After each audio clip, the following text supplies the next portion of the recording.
A wedding photo found in the wreckage at Ground Zero is finally returned to its owner. For 13 years, the woman who found it, she always wondered if the people who were in it were even still alive. Well, she not only discovers that they are, today she returns it to the man face to face.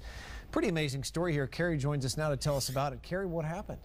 Well, for Elizabeth Stringer Keith, that photo represents 13 years of questions, 13 years of wondering, 13 years of searching, and today she got 13 years worth of answers. And she can thank Twitter for that.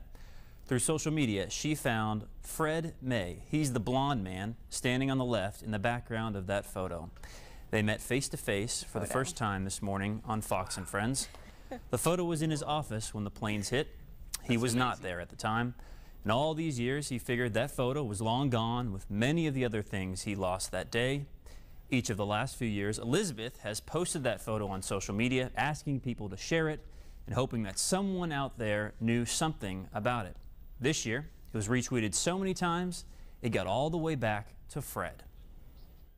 The story isn't about the picture or me or 9/11. The story is about 9/12, because on 9/12 was the best of humanity. On 9/11, we had the worst of humanity. 9/12 was the best of humanity. And she's been living 9/12 for 13 years, and her mystery was solved on 9/12 a few days ago. It's beautiful.